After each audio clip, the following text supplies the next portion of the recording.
Assalamualaikum warahmatullahi wabarakatuh. Sobat Kabar Banten, bertemu bersama saya lagi Ahmad Lutfi di acara podcast Kabar Banten.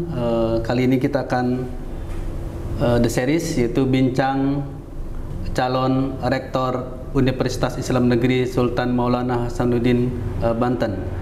Kita menghadirkan tamu yang sangat spesial, yaitu salah satu calon rektor periode 2025-2029, yaitu Bapak Profesor Dr. Muhammad Isom SAG MA. Assalamualaikum Pak Prof. Waalaikumsalam warahmatullahi wabarakatuh. Sehat Pak Prof ya? Alhamdulillah bil khair.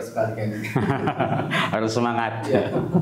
Ya, Sobat Kabar Banten, selain kita menghadirkan Pak Prof Isom, kita juga seperti biasa menghadirkan narasumber tetap kita, yaitu Pak Dr. Saiful Bahri. Assalamualaikum Pak Dokter. Waalaikumsalam, Pak Lutfi. Alhamdulillah, semangat semua. Ya, kita harus kolaboratif dan sesuai kan lah. Ya, selain Pak Prof Isom, kemudian Pak Dr. Saiful Bahri, ada juga di tengah kita, yaitu Bapak Rahmat Ginanjar, yang disapa di akrab Pak Ragin ya. Ya. Beliau adalah Dirut Kabar Banten. Ya, Pak Ragin, seperti biasa nih, kita kedatangan tamu lagi ya. Alhamdulillah, calon kita rektor. ngobrol-ngobrol ya. Iya. Dan calon yang ini saya baca memang ternyata biodatanya masih sangat muda ya. Kelahiran tahun Saya 1976. Saya lebih tua ternyata. Jadi caleg Tapi termuda. mukanya lebih Calon rektor termuda. Dan Pak Prof Isam ini saat ini adalah menjabat sebagai Wakil Dekan 1 Fakultas Syariah UIN Sultan Maulana Hasanuddin Banten. Dan Pak Ragin, hari ini Pak Isam sudah mendeklarasikan ya sebagai calon rektor, minimal sudah daftar. Betul, Nah, sudah daftar. tentu kita ingin tahu nih Pak Ragin, kok tertarik pengen jadi rektor padahal sudah menjabat sebagai unsur dekanat di Fakultas Syariah. Ya gimana Pak Prof? baik. Bismillahirrahmanirrahim. Tekad dan niatan saya untuk maju di dalam pencalonan rektor 2025-2029 didasarkan pada internal interest, sudut pandang saya secara pribadi tentang lembaga UIN dan bagaimana UIN itu mimpi saya, karena saya sudah berkecimpung di UIN dari tahun 2006, bisa sejajar dengan UIN-UIN yang lainnya. Saya sering mencontohkan, kita atau UIN Banten ini dekat dengan Jakarta, mestinya lebih cepat ya, dalam merealisasikan milstone-nya. Karena dalam konteks ini, milestone ketiga ini adalah bahwa UIN Banten ini harus sudah masuk tataran atau ranah internasional, atau bahasanya internasionalisasi. Apa yang dilakukan oleh pemimpin-pemimpin sebelumnya, alhamdulillah kita dukung bahwa beliau-beliau, rektor sekarang atau almarhum Pak Fauzul, sudah punya etikat yang luar biasa, punya jasa yang besar. Mulai dari pengembangan infrastruktur di kampus 2 yang begitu wah. Tetapi sekali lagi bahwa kita masih agak tertinggal, padahal kita ini dekat dengan Jakarta. Kita ketinggalan dengan Bandung, kita ketinggalan dengan Jakarta. Dan kalau kita lihat dari data Webmatic itu, UIN Banten masih di bawah 15, bahkan untuk tingkat Banten saja masih nomor urut 5, masih di bawah Universitas Muhammadiyah Tangerang. Maka dari itu saya punya cita-cita, punya angan-angan, punya obsesi ke depan bahwa UIN Banten itu harus menjadi universitas Islam yang unggul dan terkemuka di level ASEAN. Dalam hal apa? Dalam mengintegrasikan keilmuan yang berwawasan global dan terinterkoneksi dengan kearifan lokal Banten pada 2029. Ada catatan penting di sini, ada 3 kata kunci atau kalimat kunci yang saya gunakan. Pertama adalah unggul dan terkemuka sebagai universitas Islam. Harapannya atau angan-angan saya ketika sekarang ini yang unggul baru 16%. Jadi UIN Banten itu punya prodi totalnya 38. Ya. Tapi baru 16% yang unggul. Ya. Ada banyak faktor sudah barang tentu ya. Kenapa itu masih dalam artian kok masih 16%? Kita lebih banyak yang terakreditasi sangat baik yaitu 52%. Artinya kita ingin menaikkan itu ya. Sudah barang tentu nanti dengan program-program yang akan kita lakukan. Kemudian yang kedua adalah terkemuka. Terkemuka ini dalam artian ya tadi dari ukuran misalnya peringkat perguruan tinggi entah itu di level lokal maupun nasional ya. Maka setidaknya di Banten aja mestinya UIN Banten itu duduk di level 3 besar ya. Gitu. Kalau di level nasional karena kita juga UIN ini sejarahnya panjang dari 63 ya. Tetapi masih berada di urutan di bawah 15. Ke depan minimal 10 besar. Nah, kita ingin mengusung apa? Supaya itu ada integrasi keilmuan. Nah, integrasi keilmuan ini yang saya maksudkan ya, alhamdulillah Pak Saiful sudah paham, sudah barang tentu ya bahwa ciri khas Banten itu kan dengan teori Big Bang-nya. Ya. Nah, saya ingin mengembangkan itu karena pada dasarnya apa yang digagas oleh para pendahulu ini kan seperti diskursus yang pernah muncul di era tahun ya 50-70-an. Ya. Artinya kita harus melihat prospek yang ke depan karena ada kata berwawasan global. Bahwa integrasi ini adalah integrasi knowledge ini pertama ada integration of domain knowledge.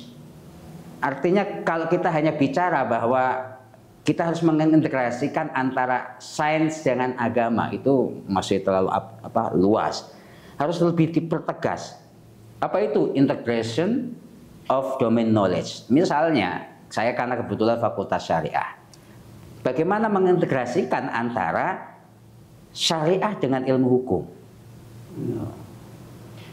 Karena ini penting ya dalam konteks kekinian. Apalagi misalnya dalam regulasi produk hukum dan lain sebagainya, bahwa hukum Islam itu sudah banyak diadopsi di dalam konteks peraturan perundang-undangan. Itu semua lahirkan apa? Karena ada integrasi. Dan mungkin di Fakultas Syariah nanti juga sama. Integration of domains knowledge. Kemudian integration of strategic knowledge. Kalau syariah itu kan bicaranya adalah dari atas ke bawah, menginterpretasikan ayat dan lain sebagainya. Ini saya karena basicnya adalah orang syariah, maka contoh-contohnya adalah syariah, Pak Gunil. Ya, maka ke depan itu integration of strategic knowledge itu kita tidak bicara pada tataran hukum normatif saja, tapi ada pendekatan sosio-legal. Tuh, ini yang perlu diusung, penciri khas Banten. Tuh. Jadi kita nggak ngomong tentang norma-norma hukum, norma-norma fikih, tetapi sudah dipingkis dalam konteks sosio-legal. Itu yang ingin kita kembangkan. Sampai pada nanti ya integration of general knowledge. Itu nanti pada level universitas, level S3 karena kita sudah punya S3. Itu nanti akan menjadi penciri. Dan yang lebih utama itu adalah yang berwawasan global. Apa yang berwawasan global? Ini juga agak sedikit mungkin pengembangan Pak Saiful. Bahwa kita selama ini bicara global itu bicara tentang geopolitik. Saya membayangkan itu kalau kita bicara pada geopolitik sekarang ini yang ada konflik. Tawaran saya adalah memperkuat geointelektual dan geospiritual. Dan itu dimiliki oleh Banten. Dengan spiritualitasnya, Toriko adanya di kita. Jadi Banten ini sumber Toriko. Pesantren luar biasa intelektualitasnya. Itu yang ingin kita bangun. Maka di situ nanti dan terinterkoneksi dengan nilai-nilai lokal Banten. Apa nilai-nilai lokal Banten? Yang kita kenai multikulturalisme, bahwa Banten ini tidak hanya Sunda tapi ada Jawa dan lain sebagainya. Ada kesetaraan gender, buktinya mana? Dari zaman Kesultanan sampai sekarang ini, sampai teman kolega saya dari University Malaya waktu kemarin pilkada heran datang ke Banten. Apa? Kok banyakkan poster perempuan ya di sini? Gitu. Loh inilah Banten begitu ya, karena ada kesetaraan gender. Apalagi sekarang yang diusung oleh Menteri Agama misalnya ada ekoteologis ya. Apa kurangnya Banten dengan konsep sudah nyata ya. Lah ini yang ingin saya usung dalam konteks menjadikan UIN Banten ini menjadi universitas yang unggul dan terkemuka di level ASEAN pada tahun 2029. Ya Pak Prof, dulu ya waktu saya masih tingkat SLTA itu kan selalu ditanya tuh sama orang tua, setelah lulus mau lanjut kemana? Ke Universitas Umum atau ke IAIN? Kan waktu itu kan masih namanya IAIN sebelum UIN berubah. Nah, dalam benakan banyak orang nih, IAIN itu menjadi kampus yang nomor 2 setelah kampus ini. Maka banyak teman-teman saya itu yang masuk ke perguruan tinggi umum dan mereka sukses di situ. Nah, yang masuk ke IAIN balik ke kampung itu kebanyakan menjadi guru madrasah, ngajar, terus punya masjid ta'lim, ustadz. Nah, sementara orang kampung lihat kesuksesan seorang itu kan dilihat dari dia bekerja di punya gaji tetap, terus merantau kerja di Jakarta dan lain sebagainya. Nah, saya melihat hal itu juga masih terjadi saat ini ya. Saya nanya anak saya misalnya, masuk sekolah mana? Kan saya yakin anaknya Pak Saiful, anaknya Pak Dirut jarang sekali misalnya menjawab ingin masuk ke UIN jarang tuh, maunya kan sekolah fakultas atau kampus yang memiliki skill. Nah, tanggapan Pak Prof sendiri gimana mengubah image itu? Ya, namanya mengubah image ya. Artinya harus ada pembuktian dari internal lembaga. Nggak mungkin kita bisa serta-merta merubah image dari masyarakat kalau kita tidak melakukan perubahan dalam diri kelembagaan UIN itu sendiri. Maka dalam hal ini ya, dengan visi integrasi keilmuan itu, ya selama ini orang menganggap UIN itu nomor 2 ya karena memang kita banyak belajar pada tataran normatif, berpikirnya deduktif, ya kan. Sementara beda dengan konteks yang sekarang dibutuhkan, yaitu basisnya adalah skill, terapan. Ya. Maka keilmuan dengan integrasi keilmuan itu yang kita kembangkan itu adalah disiplin ilmu terapan. Syariah ya terapan hukum syariah, usuluddin ya terapan ya filsafatnya nggak ngawang-ngawang, tetapi adalah bahwa ini adalah menjadi pijakan orang ketika ingin mengambil tindakan dan lain sebagainya, ada dasar filosofis. Jadi bukan orang menghafal teori filsafat, menghafal tokoh filsafat, tapi dia tidak bisa berfilsafat, gitu kan. Kebanyakan kita kan gitu, mohon maaf ya, teori filsafat luar biasa, ya tokoh hafal, tapi dia sendiri nggak bisa berfilsafatnya apa, gitu kan. Kenapa? Kita nggak mengembangkan ilmu terapan. Nah, integrasi itu yang saya kira solusi. Nanti secara perlahan masyarakat image-nya akan berubah. Saya orang syariah dan saya juga menjadi pembina Abu Tari. Abu Tari itu Asosiasi Prodi Hukum Tata Negara se-Indonesia, yang membawai seluruh prodi HTN siasah, tapi ya ada nama-nama HTN siasah. Kita patut bangga sekarang. Misalnya yang melakukan judicial review ke Mahkamah Konstitusi kaitan dengan itu orang mana? Apakah dari mahasiswa Fakultas Hukum? Itu dari anak-anak UIN. Iya. Sana ya? Iya. UIN bagus toh. Iya. Dari Jogja, kemudian Tulungagung. Nah, Banten ini belum, ya belum. Tapi Banten ini juga perlu dipertimbangkan juga dalam konteks debat hukum. Nah, kemudian ya Debat konstitusi kemarin. debat konstitusi. Iya. Iya. Satu. Ya, artinya ya mungkin ini mohon maaf nih, Pak Dirut. Ya. Jadi nanti perlu dipublikasikan memang. Kelemahan di kampus kami itu mohon maaf. Nah, itu ya, tadi. nggak bisa mempublikasikan diri. Ya. Jadi pada prestasi banyak. Orang hebat loh ini Pak. Saiful Bahri apa gagasannya luar biasa. Tapi tidak ada yang mempublikasikannya. Ya ke depan memang saya kesadaran itu, makanya publikasi itu sangat penting. Ya. Manfaatnya banyak ke publikasi itu ya. Jadi saya kira untuk merubah mindset masyarakat bahwa UIN itu tidak lagi kelas 2, tapi number 1. Gitu kan, gitu. Iya ya, Prof. Nih dari saya gini Prof. Kan di kampus itu ada 3 elemen utama ya, tenaga pendidik ya, pendidik dan satu lagi mahasiswa ya, mahasiswa. Nah 3 elemen ini kan sebetulnya dokter mengusung soal mengintegrasi ya. Nah saya ingin tahu seperti apa menerapkan konsep yang Prof usung itu dengan 3 elemen itu begitu. Sementara ketika menjadi rektor kan bukan sekedar soal keilmuan tapi manajerial menjadi variabel utama bagaimana mengintegrasikan seluruh elemen yang ada di kampus sehingga kemudian seiring dan seirama. Sementara kita tahu ini mungkin rahasia umum juga ya, kadang-kadang di manajemen di level-level staf dengan rektorat juga bisa berbeda.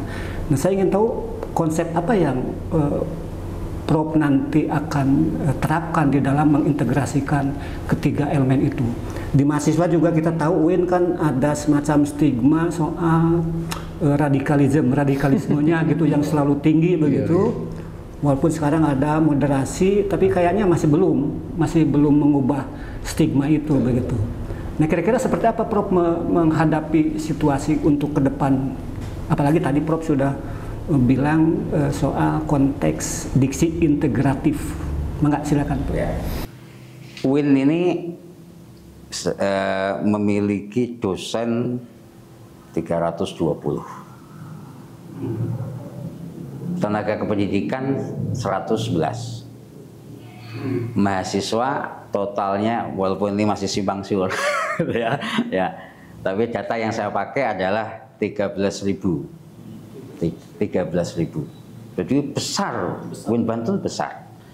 Artinya ketika kita bicara bagaimana kita mengintegrasikan ya, maka dalam hal ini karena di UIN itu kan ada namanya level top managerial, middle managerial, sampai operate managerial.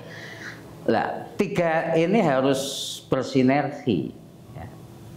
Maka untuk bersinergi ini penting yang namanya penguatan kapasitas, baik kapasitas dosen, kapasitas tendik, termasuk kapasitas mahasiswa.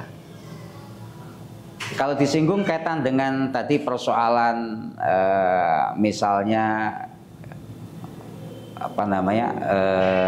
radikalisme, fundamentalisme ya. Kebetulan Pak Dir saya ini pernah menjabat sebagai Ketua Rumah Moderasi Beragama RMB UIN Banten. Paling tidak ya, kiprah kita bisa diukur dari indeks kerukunan beragama masyarakat Banten. Ya, dulu Banten sebelum kita bergerak dengan teman, ya sudah Banten itu bukan saya sendiri ya. Ada kelompok Gus Durian, di mahasiswa juga elemen-elemen dosen penggerak itu sudah ada. Itu Banten menduduki nomor urutan 25. Ya.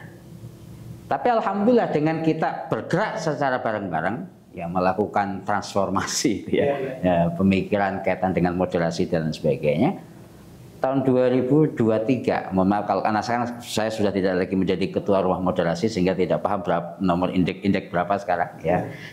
Sekarang sudah berada di urutan nomor 17. Udah naik Banten ini. Ya. Ini artinya apa? Ya lagi-lagi ini proses ya. Mudah-mudahan sampai tahun 2029 itu dengan model tadi yang saya sampaikan, integrasi ya, integrasi sehingga wawasan mereka tentang agama tidak murni pada tataran teks suci tetapi adalah juga diintegrasikan dengan aspek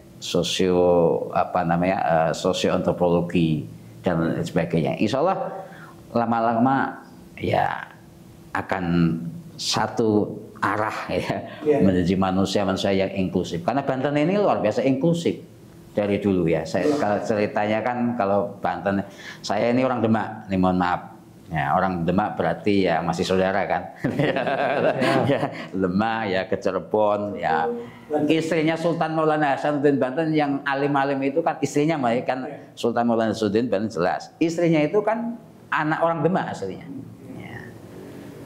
Ini kan kita bicara sejarah bagaimana Sultan Maulana Hasanuddin Banten itu luar biasa ketika diajak oleh Demak sendiri untuk menyerang Malaka. Beliau kan nggak mau untuk bergabung. Karena apa? Karena memang Sultan Maulana Hasanuddin Banten itu pikirannya sudah inklusif dari zaman dulu. Nah, kita ini ya kembali lagi makanya harus terinterkoneksi dengan nilai kearifan Banten itu. Kita ungkit lagi itu kearifan Banten sehingga nanti menjadi bisa jadi rujukan buat masyarakat internasional. Ya menarik Pak Prof. Saya bicara soal kearifan lokal. Kearifan lokal itu kan nilai budaya yang sudah terjadi di masyarakat ya. Nah maksudnya nilai dan budaya apa yang kemudian Pak Prof bawa untuk mengembangkan UIN? Ya. Budaya ini kan disebut budaya itu sesuatu yang sudah melembaga, institution. Dalam prosesnya kan ya itu tidak cukup setahun, 10 tahun, tapi ratusan tahun. Dan itu perwajahan itu sebetulnya ada wujud ya di Banten. Tadi sudah saya sampaikan ya, misalnya nilai Banten itu apa pertama? Religius. Orang tuh kalau udah orang Banten ke Jawa itu, kan begini, Banten religius. Walaupun mungkin kalau kita turun ke ya belum tentu kan begitu kan. Yang preman juga banyak. Gitu kan. Ya sama dengan misalnya orang Demak. Orang Demak itu kalau di mana-mana kota wali. Gitu. Tapi ya, padahal yang abangan juga banyak kan begitu.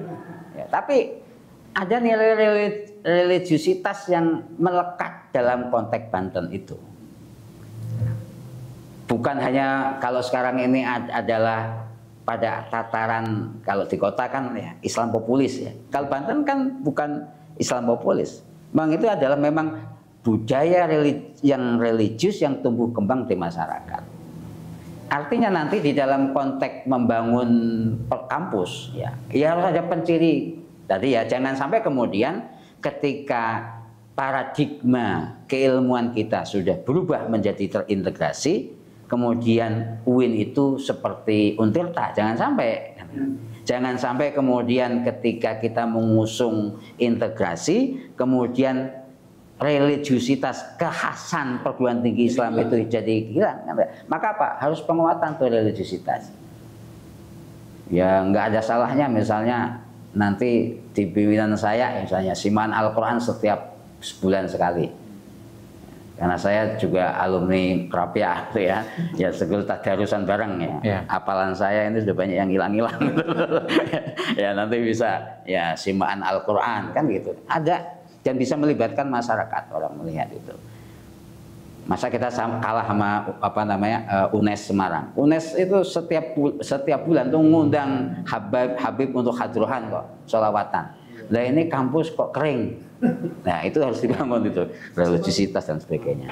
Baik, Prof. Isom, saya bagaimana tadi Pak Lutfi posisinya bukan sebagai senator. Ini penting, disclaimer ini penting. Sekali lagi posisi saya bukan sebagai senator. Saya kebetulan adalah narasumber tetap di Kabar Banten dan Kabar Banten Podcast. Tapi keberuntungannya saya adalah bagian dari stakeholder utama UIN SMHB yang sedang mencari pemimpin untuk membangun, mengembangkan dan menjadi kampus berdampak. Ada 3 poin catatan saya: membangun, mengembangkan, dan menjadi kampus berdampak. Gagasan Prof. Isom berdasarkan 2 kandidat yang kemarin sudah kita podcastkan, tentu akan nanti ditulis dengan baik oleh teman-teman jurnalis di Kabar Banten. Tapi pertanyaan saya satu, sebagai melanjutkan dari Pak Direktur, saya buat apapun konsep, ya, apalagi ini kampus itu tempatnya para cendekiawan. Tetapi karena background saya memang di manajemen, kebetulan studi saya memang di manajemen ya, S2, S3-nya. Tetapi 15 tahun saya menjadi praktisi di institusi publik ya. Betul. Saya begitu balik lagi ke kampus, saya melihat kehebatan berbagai konsep itu ternyata yang membuat tidak berkembang, bahkan tidak maju, bahkan apalagi berdampak, sebenarnya satu faktor yang semua orang pasti tahu. Faktor dukungan finansial, dukungan anggaran. Nah, ini saya pengen membedah gagasan Prof. Isom kalau terpilih jadi rektor, sementara semua rektor sebelumnya tuh selalu jawabannya anggarannya minim, apalagi dengan impres efisiensi anggaran. Pertanyaan saya, bagaimana ke depan Prof. Isom sebagai rektor dengan keterbatasan anggaran yang hanya mengandalkan selama ini, walaupun sudah BLU, UIN Banten ini BLU, tetapi ya kita tahu sangat minim anggaran rupiah dari APBN, apalagi BLU itu di UIN hanya mengandalkan UKT, sementara berbagai aset-aset atau kolaborasi termasuk apalagi Prof. Isom itu kan wakil dekan Fakultas Syariah, di mana potensi-potensi yang bisa dikembangkan dengan adanya lembaga negara badan halal namanya, ada badan halal, ada sertifikasi halal, banyaklah. Ini saya minta apa potensi-potensi yang bisa diberdayakan, dikolaborasikan, apalagi tadi dengan mencoba untuk membangun integrasi ya dengan nilai-nilai kebantenan. Sementara saya belum melihat UIN ini membangun kolaborasi dengan pemerintah provinsi, dengan industri-industri, di mana saya tinggalnya di Cilegon. Saya relatif sangat sedikit melihat bagaimana industri ya dan bisnis itu mampu dikolaborasikan oleh pimpinan perguruan tinggi saya. Nah, saya minta Prof. Isom mengelaborasikan itu semua. Mangga katuran, monggo. Baik. Dari TS ya, TS 321 yang saya tahu ya, bahwa kemampuan keuangan UIN itu 75 miliar. Ini mohon maaf kalau salah, kira-kira 75 miliar. Yang terdiri dari RM dan BLU. Tapi lebih banyak BLU-nya. Dan BLU-nya itu lebih banyak dari UKT-BKT. Artinya keuangan UIN selama ini sangat bergantung dari SPP. Padahal UKT UIN sini itu paling murah dibandingkan dengan kampus yang lain. Anak saya di Jogja sama-sama UIN, ya, itu grade 3, di sini grade 3 nggak nyampe 4 juta lah kira gitu. Di Jogja sudah 6.500.000. Ya, itu nanti kan jadi pertanyaan, kenapa bisa begitu? Jangan-jangan kita main tembak saja tuh. Apa namanya? Kita membuat grid ya, menghitung ya. Kan sebetulnya harus disesuaikan dengan kebutuhan kampus. Ya. Berapa kebutuhan kampus untuk operasional supaya menjadi unggul itu? Ya. Kalau ukurannya kan minimal satu mahasiswa itu kan 20 20 juta. BOP ya? 20 juta. Ya, artinya kita ketinggalan. Tapi kan ini jadi masalah.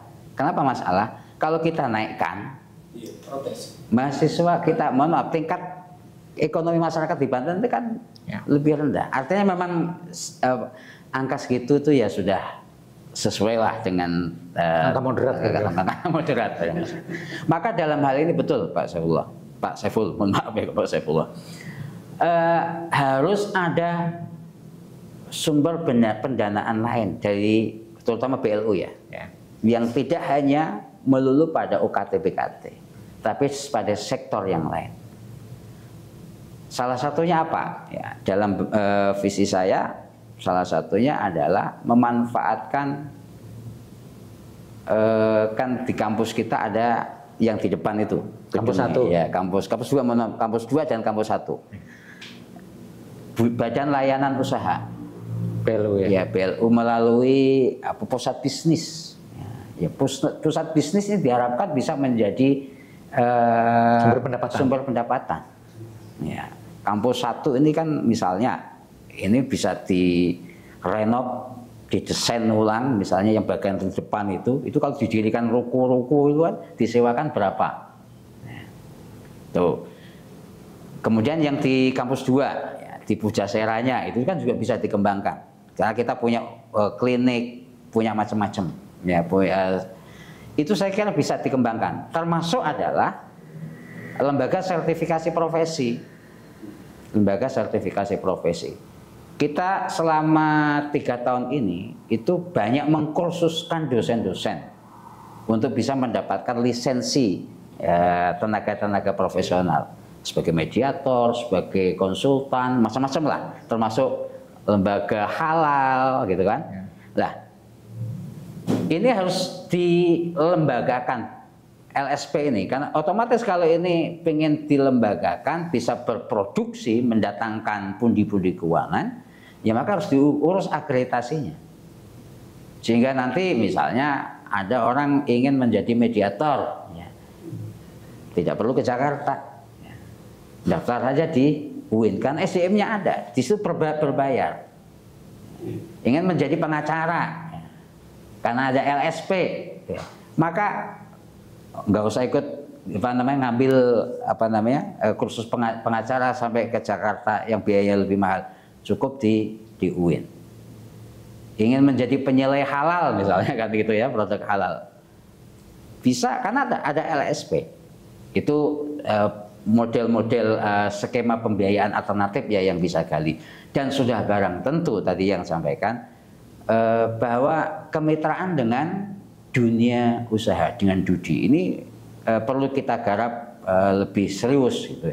Cilegon ini kan luar biasa, pusat pabrik-pabrik gitu kan. Artinya kalau hanya memberikan beasiswa ya kan kepada mahasiswa 1 tahunnya misalnya khusus untuk Cilegon 200 masa nggak bisa sih. Serang misalnya, Tangerang macam-macam. Dan ini saya kira perlu dioptimalkan sehingga dalam hal ini kebutuhan dana dalam kerangka pengembangan dan membangun UIN itu tidak hanya berfokus dari UKT BKT karena itu yang sementara ini menjadi sumber yang paling besar, tetapi dari sumber yang lainnya. Apalagi ini efisiensi nih Pak Saiful nih. Wadah nih orang pada gigit ya dampaknya luar biasa. Artinya ya kalau kita nggak punya terobosan ya diam stagnan. Bagaimana kita bisa mengembangkan visi 2029 ya, milestone-nya bahwa kita harus sampai level internasionalisasi itu ya sebarang itu harus ada terobosan-terobosan. Itu yang saya kira sudah saya cantumkan di proyek visi dan misi. Prof, banyak beberapa tokoh yang menyampaikan ke saya penuh kekhawatiran. Tentu izin tanpa saya bermaksud untuk mengkonfrontasikan ya. Ada yang ngomong kita khawatir kalau Prof Isom jadi rektor ini apa yang dibangun oleh rektor-rektor sebelumnya, di mana pasukannya itu akomodatif, pasukannya itu ya kolaboratif dari berbagai unsur ya. Karena kampus selalu tidak bisa dilepaskan dari background, background organisasi maksud saya. Sehingga saya termasuk berniat menggunakan baju ini sebagai kode keras, kode keras bahwa ya kadang kita seperti semangka biru Pak, dalamnya bisa merah Pak. Dalam luarnya bisa biru tapi dalamnya bisa merah. Tapi merahnya merah pro kemerdekaan gitu, bukan merah warna parpol. Nah, maksud saya apa jaminan profesor, karena jujur ini banyak ngechat ke saya setelah ada beberapa calon rektor yang mempublikasikan, saya di chat. Pak, tolong titip pertanyaan. Jujur saja Pak, saya termasuk orang yang menganalisa dan saya sampaikan beberapa kandidat yang minta pertimbangan. Saya jujur aja, beberapa banyak kandidat yang minta pertimbangan, saya bilang, ya jangan anggap remeh calon termuda. Bisa jadi calon termuda itu seperti saya di KPU. Ketika belum ada pimpinan DPR definitif, ya pimpinan DPR-nya termuda. Nah, jadi kadang yang termuda malah bisa memimpin, Pak. Nah, satu itu. Jadi saya minta apa jaminan Pak Isom kalau jadi rektor, bahwa Pak Isom tetap akomodatif, tetap merangkul semua kekuatan di UIN. Karena tadi pertanyaan saya, UIN nggak mungkin hebat hanya dari seorang Isom. Betul. Silakan. Ya, rektor itu kan fungsinya adalah decision maker, pengambil keputusan. Dalam mengambil keputusan itu sudah barang tentu bukan pertimbangan pribadi. Kalau kita belajar teori-teori manajemen kan ada pilihan-pilihan, dan pilihan-pilihan itu berasal dari macam-macam, ya, dari anggota, dari kelompok dan lain sebagainya. Artinya begini, kalau Allah mentakdirkan saya menjadi rektor, maka dalam hal ini nggak mungkin saya itu bekerja sendiri. Pasti harus berkolaborasi. Pak Saiful mungkin paham lah istilahnya. Kekuatan saya dan gerbong saya itu berapa orang? Ya kan? Artinya untuk tampil menduduki itu kan minimal rektor kepala, ya kan, doktor, guru besar. Ya saya ini muda, karena dari gerbong saya bahwa saya ini profesor satu-satunya, profesor satu-satunya. Ya, artinya tidak mungkin kemudian saya bekerja sendiri, tetap ada namanya kolaborasi. Tapi titik tekannya adalah harus punya integritas. Itu kalau saya begitu. Maksudnya integritas di sini adalah bahwa kita sama-sama harus punya komitmen untuk memajukan lembaga. Bukan hanya sekedar saya sudah jadi punya jabatan berarti saya hidup pada zona aman. Ini agak susah kalau orang sudah berpikir pada kerangka zona aman, maka dia susah diajak maju. Siapapun latar belakang dia, dari mana etnis manapun, ya kita akan berdayakan maju bersama-sama. Karena ini sekarang ini kan harus kolaborasi, di mana-mana harus berkolaborasi. Kita harus berkolaborasi, termasuk dengan Kabar Banten, termasuk umpamanya nih Prof ya untuk mengembangkan ya tadi kelemahan kita itu boleh ya. Itu paling dicatat itu. Publikasi, terus terang itu kelemahan UIN itu publikasi. Maka saya untuk publikasi sendiri saya sudah tadi cerita banyak ya. Karena memang latar belakang saya itu jurnalistik. Ya, di jurnalistik memang. Sehingga saya ya bermain dengan teman-teman mitra-mitra saya yang dulu ya di media-media mainstream baik yang lama tuh. Saya masih berjalan dengan baik. Orang kalau istilah kata nulis harus nunggu berapa hari gitu. Kalau saya masih potong kompas gitu. Kenapa? Karena memang sudah iya networknya ada. Ya, kita punya di kolaborasi itu penting, silaturahim tuh. Itu tetap jadi terjamin Pak Saiful. Siap. Mantap. Ya, bahwa kita ini berkolaborasi, termasuk pada media. Gitu. Mantap. Ya, ada satu lupa ketinggalan Prof tadi. yang tadi Kang Lukti tanya terkait soal serapan lulusan ya di lapangan pekerjaan. Saya ingin tanya, mungkin perlu punya strategi nggak di dalam bagaimana memanage prodi ya? Kalau vokasi itu ada nggak di UIN? Di UIN belum ada. Belum ada. Nah, maksud saya sebenarnya ini kan menjadi tren di era sekarang. Ya, untuk mengejar link engagement, kemudian membuka prodi-prodi yang sifatnya vokasi, sehingga kemudian daya serapnya menjadi lebih tinggi begitu. Karena memang terus terang beberapa perusahaan itu akan lebih memilih pelamar-pelamar yang punya keterampilan yang memang sudah sampai ke terapan begitu, ketimbang S1 yang tanggung, gaji gede, kompetensi agak kurang, terapannya agak kurang begitu. Nah, beda dengan vokasi. Nah, bagaimana mungkin menanggapi hal ini, Prof? Ya, jadi UIN itu hampir semuanya menyelenggarakan pendidikan akademik dan profesi. Vokasi kayaknya belum ada. Atau memang tidak ada gitu ya? Karena di yang lain gimana? Di UIN ya, Ya. UIN belum ada. Oh, belum ya? Ya, karena memang mindsetnya UIN tuh tadi, memang ini harus ada tadi. Maksudnya, apakah itu tidak menjadi bagian dari inovasi kepemimpinan? Ya, Isam, saya gitu makanya ya? tadi salah satunya adalah membentuk prodi baru. Termasuk mungkin vokasi Ya, ke di situ depan. itu adalah vokasi. Contoh misalnya, ya, taruh kalau guru kan nggak mungkin karena yang persyaratan guru adalah S1, hakim harus S1. Kalau penyelih halal kan Ya. bisa vokasi ya? Penilai halal bisa. Nah, apalagi ada sekarang ini, mohon maaf, yang lagi tren misalnya, kita lagi membuka prodi manajemen haji. Itu nanti saya yakin buka tuh, ada. Nah itu bisa vokasi ya? Vokasi nanti. Maksudnya bisa nggak usah sarjana gitu loh? Ya nggak harus Cukup sarjana, di kan dua, menjadi di satu. guide atau mutawif itu kan nggak harus S1. Nanti belajar di UIN khusus. Sekarang kan guide-guide nyari dari yang ada aja, walaupun mungkin kompetensinya kurang. Ya, lah termasuk yang tadi, ya, bukan hanya yang ada saja, tetapi mohon maaf, ini kan transnasionalisme, paham tadi yang dikritik kaitan dengan ya, bagaimana paham-paham yang mereka mutawif yang justru adalah punya paham yang bertentangan dengan paham mayoritas orang Banten, ya kan? Pulang-pulang habis umroh malah musuhin ustadznya, gitu kan? Malah nggak mau jamaah di masjidnya. Kenapa? Mutawifnya alirannya lain. Nah, nanti kita sediakan dengan vokasi itu di UIN Banten. Artinya terjamin Ahlus Sunnah wal Jamaah. Ngomong aja langsung saya Betul, gitu ya. betul itu. Gitu, karena memang background saya adalah ya tadi lulusan Krapia, lulusan ya itu Ahlus Sunnah wal Jamaah.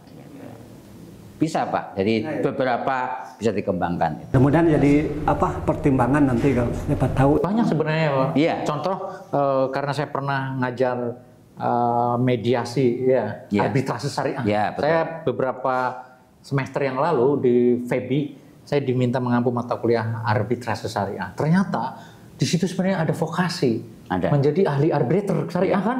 Dan Negosiator, itu, mediator, syariah. gitu. Ya, arbitrator syariah Ya. kan sebenarnya juga vokasi, Prof. Ya. Yang maksud saya ke depan nggak mesti harus nunggu 4 tahun, 5 tahun jadi sarjana syariah Ya. dulu. Maksudnya ya buka aja yang mungkin D1 tapi spesialisasinya arbitrator. Betul, betul. Tapi tidak ada regulasi yang mengatur di UIN itu nggak ada. Enggak ada yang artinya tidak ada yang artinya kan kalau tidak diatur kan berarti boleh.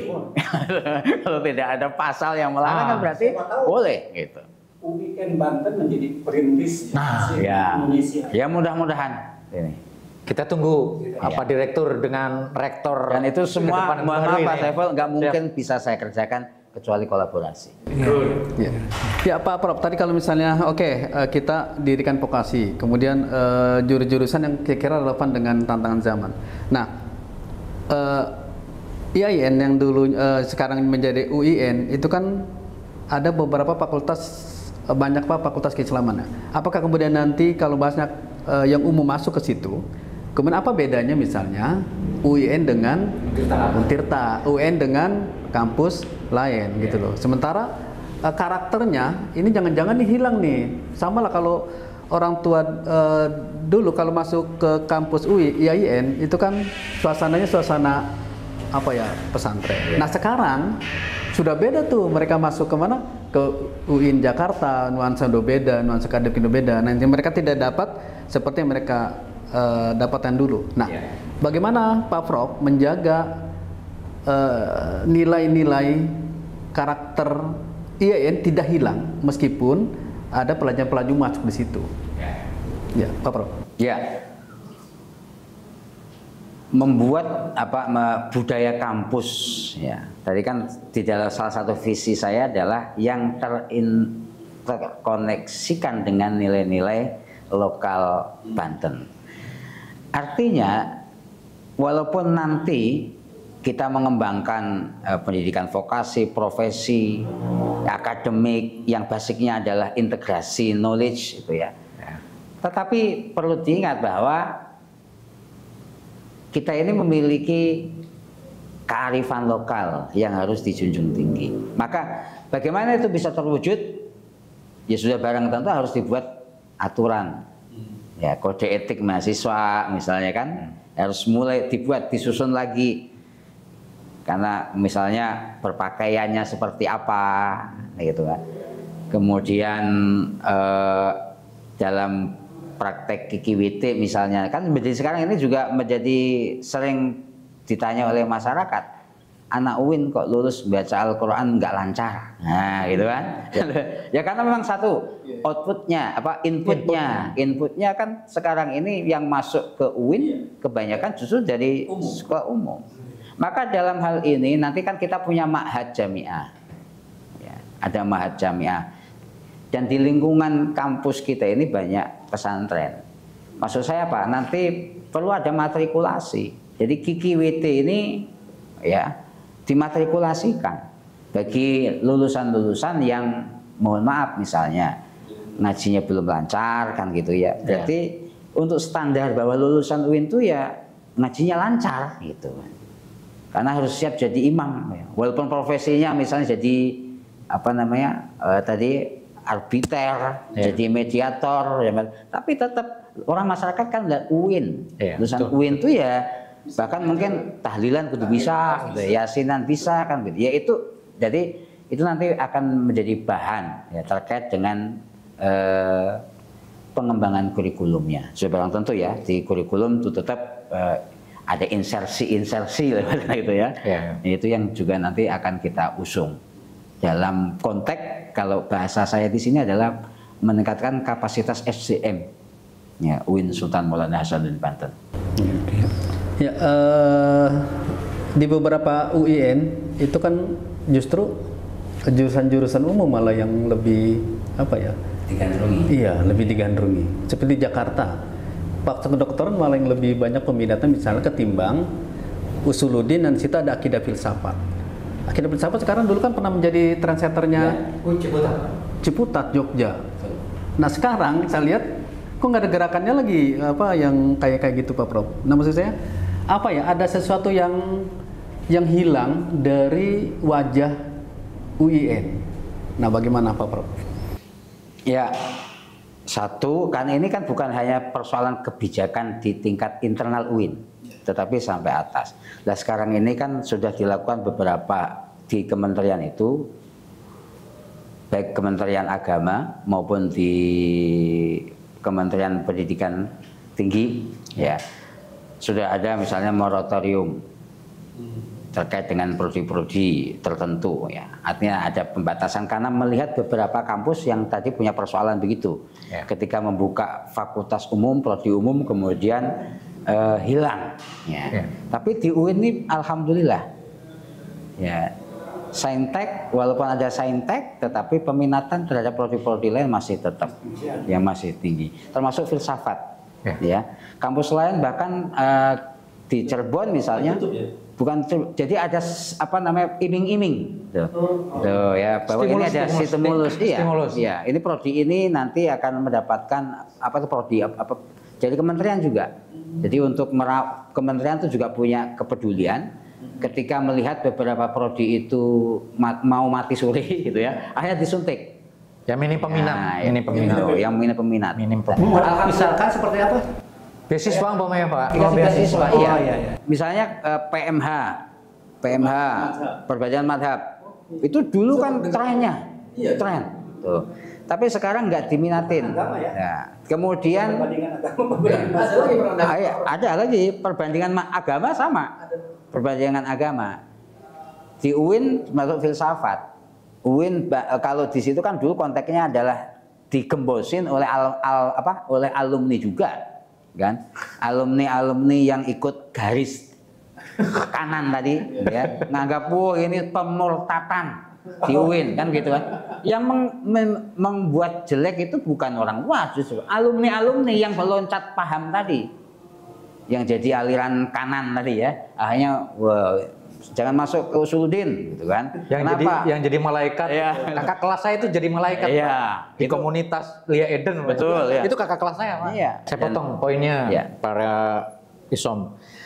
Kita berharap Pak Isom ketika jadi rektor untuk menyelamatkan program studi yang menjadi ruhnya Ma'had Islamiyah atau IAIN atau UIN, itu harus ada kebijakan seperti tadi, taruhlah ada stimulus free atau beasiswa SPP, tidak gratis SPP atau mungkin apapun lah. Tapi maksud saya ingin dorong.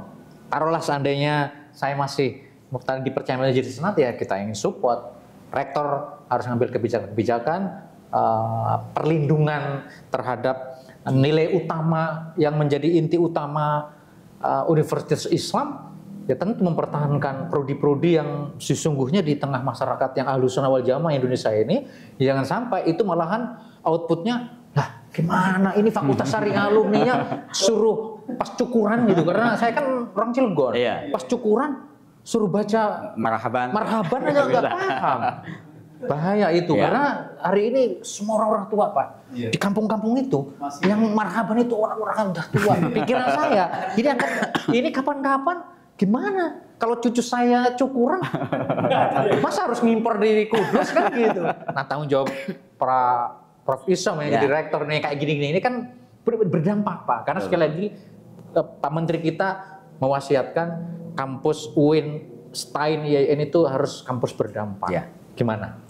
Ya, memang ini tadi saya sampaikan bahwa kalau kemarin-kemarin itu kita terobsesi menginternasionalisasikan kampus UIN, maka sekarang ini bahasanya lebih diwisdomkan, lebih bijak, yaitu berdampak. Artinya berdampak itu tidak dalam bentuk sertifikat yang internasional dan lain sebagainya, tapi yang lebih utama adalah bagaimana kita bisa melestarikan, mengembangkan kearifan lokal itu, sehingga nanti keberhasilan UIN Banten mengembangkan tradisi, nilai lokal dan yang religius seperti tadi, bisa marhabaan, bisa tahlilan, itu nanti bisa dicontoh jadi rujukan oleh kampus-kampus yang lain, bahkan mungkin orang-orang Malaysia. Betul.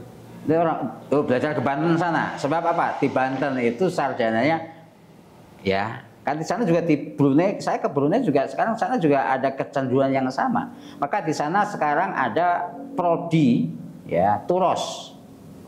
Prodi turos. Tapi ternyata prodi turos ini bukan kitab kuning, tapi adalah menghidupkan abjad Melayu, nulis Melayu itu. Saya sampai kalau begitu cocok itu ke Banten. Kenapa? Karena di Banten itu ngaji masih nyoret, gitu kan, masih utawi iku, mana gitu. Utawi iku. Nah, itu kan artinya menjadi penciri UIN Banten. Insya Allah lah itu akan kita hidupkan kembali sebagai penciri Bantennya itu. Sehingga walaupun ini adalah menghidupkan nilai lokal, tetapi bisa menjadi rujukan buat kampus-kampus lain, bukan hanya skala nasional tapi internasional. Ya, terima kasih Pak Prof Isom. Sekira diskusi menarik ya Pak Ragin. Sangat menarik sebetulnya. Tadi ada nilai-nilai lokal yang dikembangkan di kampus UIN, ini menjadi ciri khas tersendiri, tidak mungkin dimiliki oleh kampus lain di kampus UIN. Pak Dr. Saiful Barik, kami ucapkan terima kasih. Pak Prof juga terima kasih, Pak Ragin juga terima kasih. Dan Sobat Kabar Banten, demikianlah obrolan bincang kami bersama salah satu calon rektor UIN Sultan Maulana Hasanuddin Banten, Profesor Dr. Isom. Dari diskusi tadi kita berharap UIN Banten akan memiliki rektor yang punya pikiran maju. Saya Ahmad Lutfi undur diri. Wassalamualaikum warahmatullahi wabarakatuh. Waalaikumsalam.